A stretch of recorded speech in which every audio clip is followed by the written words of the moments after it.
Hey guys, Mackie here from becomingbest.com, and in this video I want to do my August 2017 update about how I progressed and how things changed over the month, whether I achieved my goals or not, and what I'm looking forward to in September. So August has just finished, the stats are all in, everything's done, so let's go ahead and have a look at that over my website melee.co, where you can see all of my training stats, all of my tournament results and things like that if you ever want to check it out. So on the tracking page here, we can see how we're going towards our first goal of 1,000 hours of practice. You can see we're about 20% of the way there.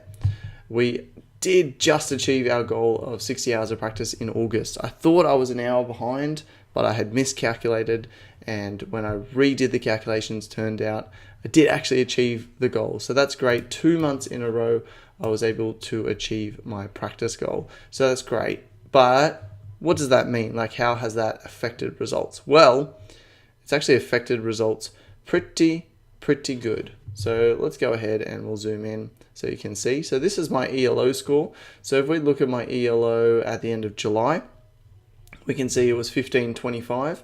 It kind of hovered around the same. I didn't attend many tournaments at the start. I attended one there, but I only got 1 point. I then jumped up, or maybe I got 1 point here. So I didn't attend much at the start of the month. Then towards the end of the month, I started attending tournaments again and was really able to jump up in that last week of the month from a couple of amateur brackets.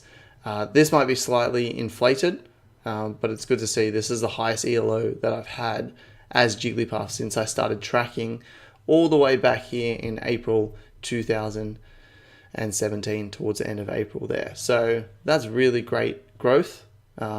You know, from the peak in July of 1601 up to 1663. So we moved up in the month, which was great.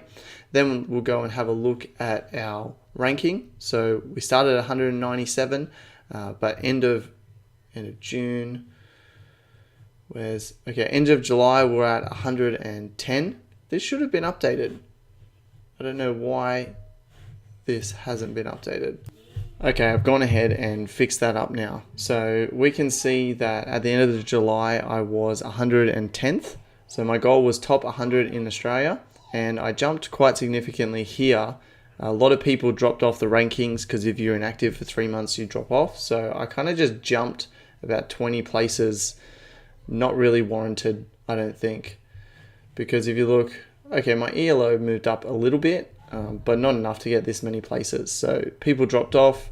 I then moved to 94th, and then because of my growth, I then moved up to 75th in the country. So even if more people get added back on next month because there's a state tournament, I should still be in that top 100. So I definitely consider that goal achieved as of the 17th of August. I guess 2 weeks in a row, so 24th of August, I had achieved my goal of top 100 in Australia. My next goal is top 20 in Queensland. So we can see I started at 26, kind of stayed around that sort of 26, 27, and then just jumped to 20 at the very end of the month because of that jump in ELO. So I don't think I can stay in top 20, but we'll see how I go. If I can achieve that a couple of weeks in a row and keep that going, then I'll consider that goal achieved, and I'll then move on to my next goal, which is top 50 in Australia by the end of the year. So that is my next goal after that. So basically, I've done pretty well. I'm pretty happy with my practice. I got in my practice hours of 60 hours. September I haven't started yet, so I'll have to fix that up. But yeah, so I achieved my practice goal, which is great.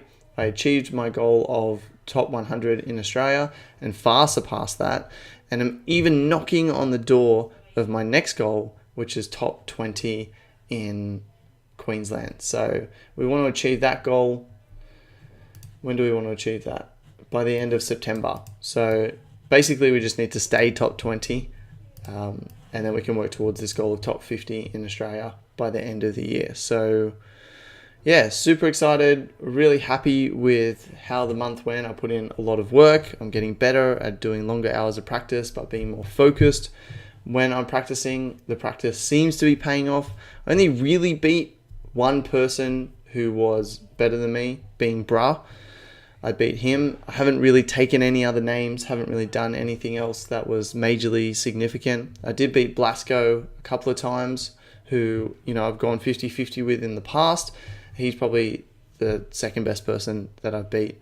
I did beat Narwhal maybe, who I've lost to, but that was months ago. So I only really took one name this month, so going to be working hard in September. Hopefully start taking some names, in September, October, November, December. Start taking some names there and continue to work towards our goals. But yeah, that's just a quick summary of August 2017. Things are tracking well. The practice that I'm putting in is paying off. We're moving up in the rankings. We're getting better ELO. I'm getting better seeding at tournaments as well, meaning that I'm going 2-2 now at tournaments, or 1-2. I basically got a guaranteed game in there, playing people who aren't as good as me. So as I continue to move up and get seeded higher, then you kind of get more games in tournament. Hopefully I won't be an amateur bracket anymore. But yeah, so that is August 2017. So I'm really looking forward to September. It's going to be a good month. I've got a state tournament in the middle of September where I'll be staying in Sydney with a bunch of Melee friends, other guys who play. So we'll be staying in Sydney for a few nights competing in that tournament. So I've got that coming up, which I've been working towards. And yeah, overall September should be a pretty good month. So that completes this episode today, guys. Until next time, go out there and do what it takes to become the best.